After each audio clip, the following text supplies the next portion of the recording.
Welcome to the Man Cave Podcast with Dan Casper.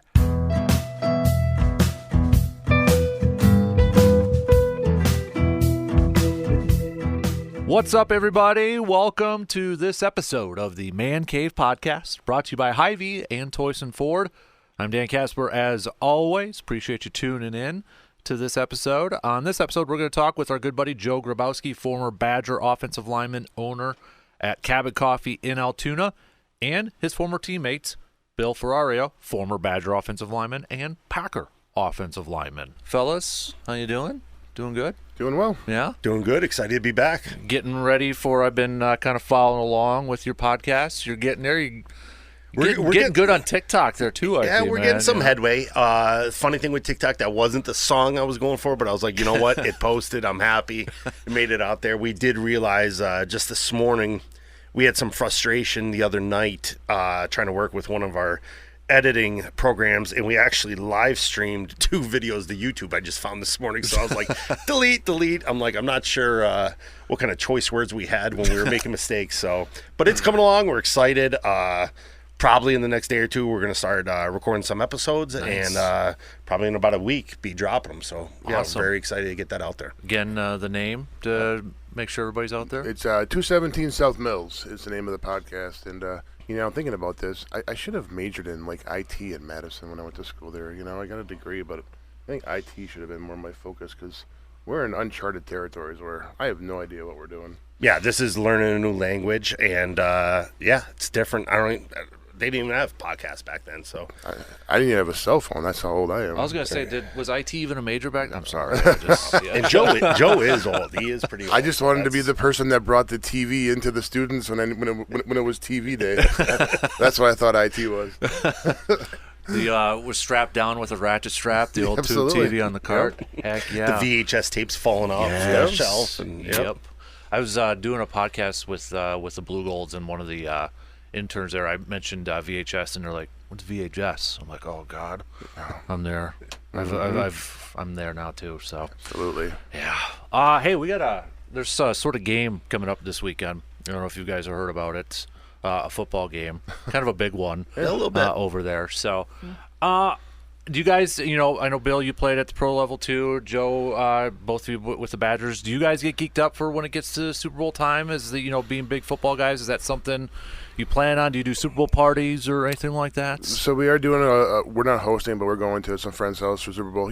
It's being players. We understand what commitment it took to get there, and how long and how hard you work to reach that game. So there's definitely an appreciation for it because we realize just the determination and the grit it takes to make it to the game. So that's where my when I watch it, I'm just and obviously I don't have any skin in the game, but when I watch it, it's more as a respect, wow, you guys made it to this level. It's unbelievable. It's huge, and it's so hard. Mm-hmm. I agree, and I think we also look at the logistics behind a game like this. The coach is trying to keep distractions out, and basically a game like this all week or over the last 2 weeks, everything is potentially a distraction. So you want to keep your week as normal as possible, and from a coaches and players standpoint, you want to treat this like it's week 1 or week 2 of the season.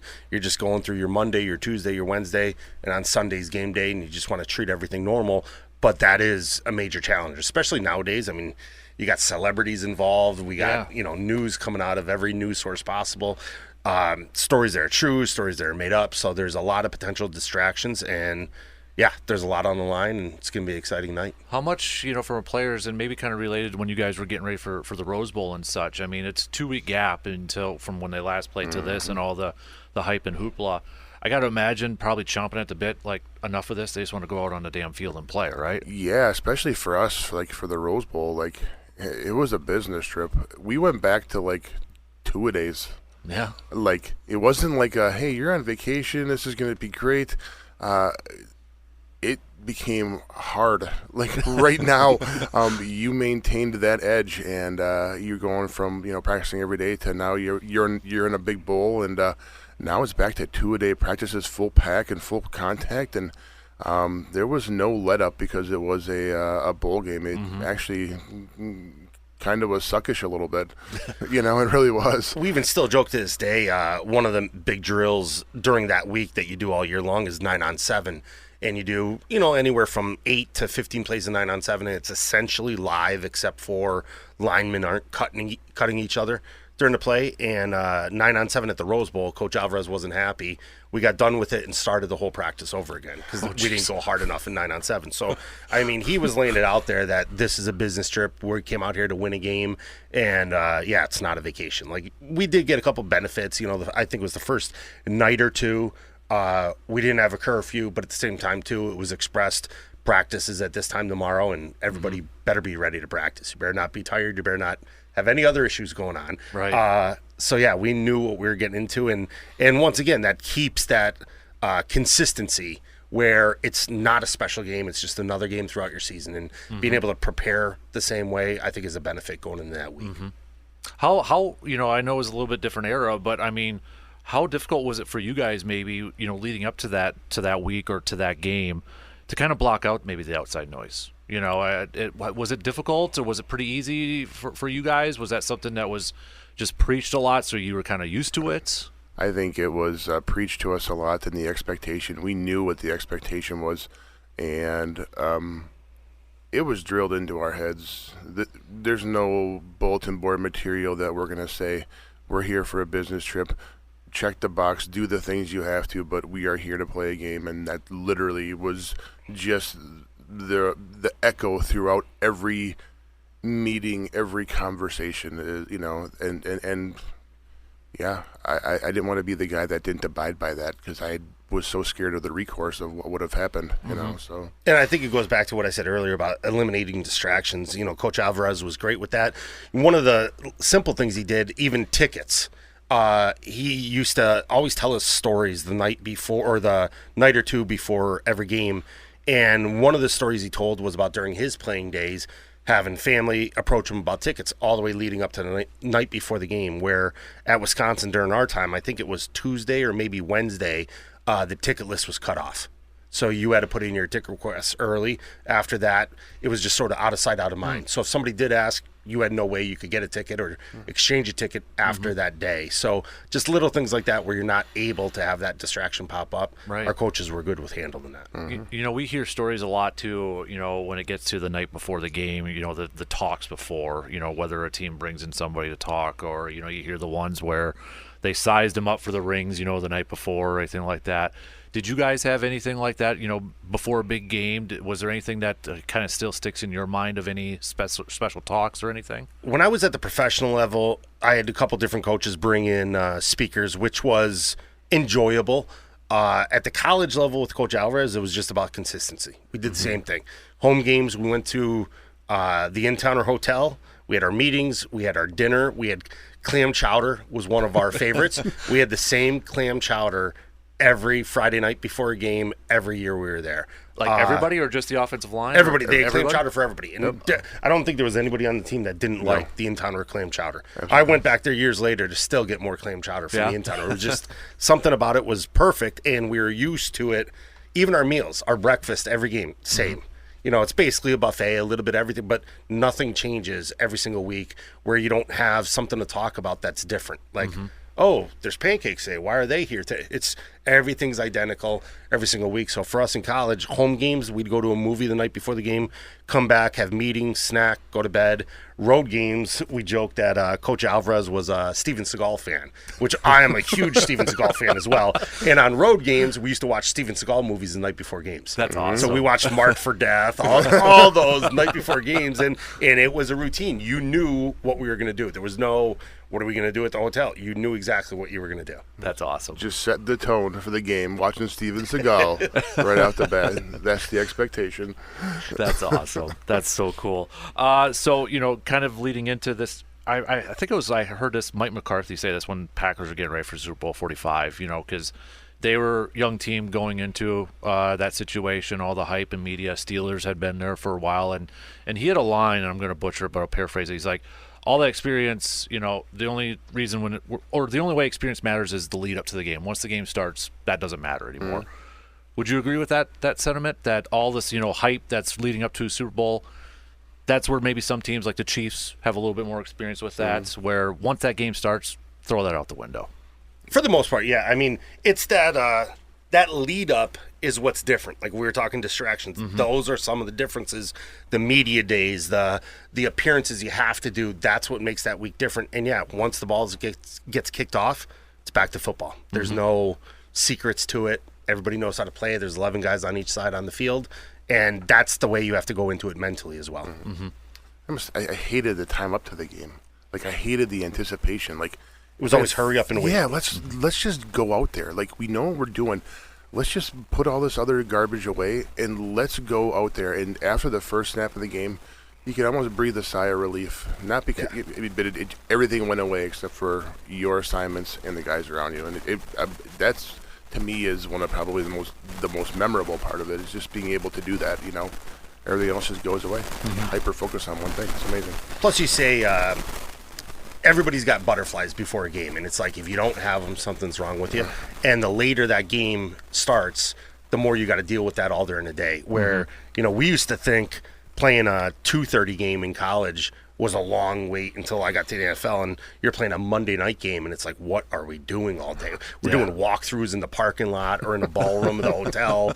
Like we're doing meetings where the coaches are suggesting, like, try to take a 2-hour nap or something. It's like, I don't think I could take a 2-hour nap before a game. No. Yeah. With me, it was either in the playbook or try and get something on the TV that you could draw your attention to not focus. When's it going to start? Just watching the clock. Seconds tick down. Is there ever such thing, you mentioned the playbook, like doing it too much, looking at the playbook? You hear that a lot when it comes to studying. Sometimes people say, got to take a break or anything like that. Is there ever such thing, though, when it comes to I don't doing think in too football. much? No? Like I said, in college, we talk about different schemes, and obviously we were big with the zone in college. And I go 22, 23 zone, 24, 25 zone. We probably practice that over 1 million times. And if we were playing today and we had a game tomorrow, we'd be practicing the same zone play over and over and over. It doesn't matter how many times you play. Our goal was, we knew we were never going to play a perfect game, but you practiced to try to play that perfect game. So, yeah, I think when it comes to football, studying and practicing, there's a limit on how hard you go for so long. Right. You can't beat somebody up and where they don't have it for kickoff, but yeah, practice and studying. You can't do too much. Yeah. Yeah, we even recall times where, it's like midnight and we're calling each other, like, on the backside of a zone against this defense, and the backer slides over. Am I have this? There were so many conversations in the offensive line just going over the playbook at like 11 and 12 o'clock at night, trying to find out what the scheme was, So we were even joking the other day about how in college we had to do tests that we had to turn in, written tests about our opponents that we had to turn in the day before the game. So we'd get them 2 days before the game, and they had different defenses. They'd call different plays, and you had to draw up the whole blocking scheme. And we'd get together like, hey, I see your like, who you have the, like if I'm playing guard, like what's the right tackle doing on the backside of a power? Like, I don't know, because I'm always on the play side, so you're asking those questions. But I think doing that, we learned a lot about the system. We learned a lot about each other. We started gaining trust in each other, and I think that's how we developed into a experienced offensive line at that time. So I want to ask you kind of a couple of different questions. It's based off maybe a little speculation, but considering what you've seen or what you've heard or what you know, if you could play for one of these coaches, who would it be? Mike or Kyle Shanahan or Andy Reid? I have to go with Andy Reid just because the longevity he has, and again, no skin in the game. Respect both coaches tremendously, but I think Andy Reid's hilarious, and he'd be fun to play for. I agree with Joe. Everything Joe just said. Yeah, both coaches are great, but Andy Reid's one of those guys like you just want to play for him. So And for the longevity, but also it seems like he really adapts to his players and on offense. Sometimes it feels like you get coaches that maybe get a little stale or don't adapt. It seems like he's done that throughout his entire career. Yeah, and he's getting the best out of the players. He's not trying to put the player in the system. He's working the system around the player. Yeah. So, yeah, I think that's definitely helped him tremendously with success. Now, since you mentioned that, let me ask you this. This whole debate about system quarterbacks, is that a negative thing? I don't feel like that should be a negative term. Like, I feel like people use the term system quarterback as a negative, like Brock Purdy. In this, everybody's like, he's a game manager. It's just, I almost feel like the good quarterbacks are system quarterbacks because they're playing within the system. 100%. And this stuff about Purdy is, from a player standpoint, I think it's absolutely comical. Like how much, if he gets a ring and is wearing a Super Bowl ring, I'm sure he's going to say, you could call me whatever you want to call me. Yeah. I'm a quarterback that started and won a Super Bowl, and it's my second year in the league. Yeah. Call him whatever you want to call him. Yep. Exactly. Dude's in the Super Bowl. Almost at that point in time, just for the laugh factor, I would have system quarterback engraved on my ring if I won that thing, just so I could walk around and say, I didn't win, but I was just a system. The system won. I was just a quarterback at the system. That's pretty swaggy. That's right how there. I would. Yeah. I mean, have that little bit of, Mm-hmm. Yeah, exactly. I just, the more you think about it, is like, because I feel like even like Patrick Mahomes, he might be good in another system, but with Andy Reid, that's where I think he's just lighting it up because of that system that he's in. No, 100% agree. And that's where I was pointing out about Andy Reid adjusting the system for the player, where, to your point, you don't want to put a Mahomes in a drop back and you can't run the ball, and we don't want just scrambling. Yeah. It's not going to be the same. Yeah. It's not going to work. Making Lamar Jackson a pocket passer or anything like that. 100%. So, which running back? Isaiah Pacheco, like Christian McCaffrey does everything, running, catching the ball out of the field. Or Isaiah's a little bit more of a power guy, which do you have a preferred running style as offensive lineman? Or does that really not matter when it gets to a running back? I obviously we had Ron Dane. I was going to say, so Ron might be listening. So, it's going to be tough to not say we love and respect power. Like I used to say about Ron, especially early on in our career where we were not as experienced as we were at the end, where all you had to do was get about 2 inches and Ron, or 2-inch gap between you and the player to your right or left, and Ron was going to punch through that 2-inch hole and get you 6 yards. Where we joke Michael Bennett, the running back we had after Ron, who ended up having a tremendous last year at Wisconsin. We used to have to coach him up. He used to run into our lower backs. You were telling that story, yeah. We took him in the shower one day to show the face mask marks. So, it's just that little difference where Ron, he was patient, but the power, I mean, you don't want to get a knee to your chin from Ron Dane. He'll knock you out. Yeah. So, o-linemen respect that. I love that shower story. And just his patience. I mean, Ron was patient because there was that trust there where I know they're going to get their blocks. It just takes time. It's not a quick – the zone is not quick. Your combo block coming off on a linebacker. You have to establish the down lineman block and then come off on the linebacker. And if you leave too early, the play doesn't make it. So he was patient enough to be able to see and then have the explosiveness to hit the hole when it did go. So, he was just an unbelievable running back. All right, so I got to get you guys the names on the marker board here now. You got to make some official picks here. All right. Who you rolling with? All right. Well, I can give you a little bit of a rendition as to why I'm choosing who I'm choosing. I'm not a Chiefs fan, but I do like Andy Reid, and of course, not former Badger with Leo Chenal playing for the Chiefs. You always got to root for your guys that went there. However, I also love the underdog, and that's what I do. And Brock Purdy right now this is kind of one of those stories where, you're rooting for the guy just because of what we talked about. The guy's not getting a lot of respect. He's just a system quarterback.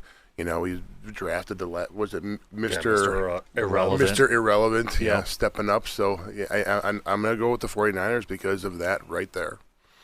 I'm going to be a lot quicker than Joe. I'm also going with the 49ers, and I think Joe's just going with them because I said I'm going with them. So I'll let him give the lengthy answer. But, basically for the main reasons. Like looking at underdog, sort of fell in love with the whole Purdy story, want to see him finish it out. But, 2 really good teams, 2 really good coaches, and it's going to be an exciting game to watch. Yeah, absolutely. All right, before I let you go, I got kudos to Cabin Coffee, too, because you're helping out with HSHS and employees. Bring your badge in, Purveya, free coffee, right? Absolutely. It's been hard on the community. We have friends that work for the Purveya and for Sacred Heart, and obviously going through a rough time just as a friendship. And to give back to the community, and that's what we're about at Cabin Coffee. So that was a no-brainer when it came up. It just we need to do this. So show our support. And that goes on the 11th through the 17th. Yep. So the week of Valentine's Day. Perfect. So yes, please bring that over, and a big thanks to you guys for doing that for the community. Maybe they get try out the flavor of the month. There you go. Over there. Flavor of the month is going to be your Melt My Heart mocha, so strawberry, dark chocolate, espresso. Absolutely. Not a bad flavor in that cup. So. No. My wife asked me how it was the other day, and I said, you would enjoy it. Yeah, maybe not dropping the F-bomb like she did the last time with that one over there, but you never know, right? It's got that chocolate-covered strawberry effect going on. So. And don't forget, too, if you're looking for any Valentine's Day gifts, absolutely, gift cards. Get a mug of Joe's lovely face on there, too. Make somebody jealous in your family. Absolutely. Drinking from Joe's mugs, so... Yep, stop on by. If I'm there, I'll sign it for you. Ooh, there you go. Look at that. Write a love note there to your sweetheart. Okay, I want you to write a note. I want you to write one for my wife and see how you got the notebook right there. So yeah, Joe's like a poet too. Oh, comes in notes. Oh, yeah, it comes in. I just pull it out of my head. Describe her eyes for me. I'll go off that. Oh yeah. Is it like one of those Mad Libs where you just fill in the blanks on certain ones over there? It's a haiku. That's awesome. So, well, it is Valentine's week next week too. So, perfect date too, maybe for a lunch or breakfast over there. So, absolutely. Hit it up. They got the big menu, wide range of options. Guys, again, podcast coming soon for you guys, so make sure you're following them on 217 South Mills on all the social media, and plan is probably within about a week or so we're going to have episodes dropping, so keep a lookout for it. Yeah, follow along on Facebook, Twitter, for updates on there, and I could tell on the video, too, the fast one, when I saw you take your hat off, I'm like, something must not have been going right. Yeah, or the stretching, or the constant moving and fidgeting, because I hate sitting here and I can't figure it out. So my knee is bouncing, and I'm starting to get more and more impatient. I'm just like, because again, not AV people, not IT people, not even a little bit. So we've been learning this stuff from scratch, trial and error. Dan's done a tremendous job helping us out, again, I'm sure he gets our voicemails and our text messages, and there's definitely an eye roll. Like, come on. Just figure it out, guys. Yeah, like when you guys make it big, though, just let me know. So just, give me a shout out. Absolutely. Or something, so. We'll pull the McAfee giving you your big check with the zeros at the end of it. Like, Dan, we need you in here. It's like 1 cent maybe or something. Guys, we appreciate it, and it's always fun catching up with you. So enjoy the game this week, and we'll catch up with you again next week, okay? Take care. Awesome. Thank you very much. You got it. That's going to do it for us on this episode of the Man Cave Podcast, brought to you by Hy-Vee and Toyson Ford. Again, big thanks to Bill and Joe for joining us for this episode. Don't forget to follow and subscribe to the Man Cave Podcast wherever you listen to your podcasts. And if you got a few seconds, if you could, give us a 5-star rating and a positive review like on Apple so others can find the podcast. Until next time, I'm Dan Casper, and I will talk to you on the next episode of the Man Cave Podcast.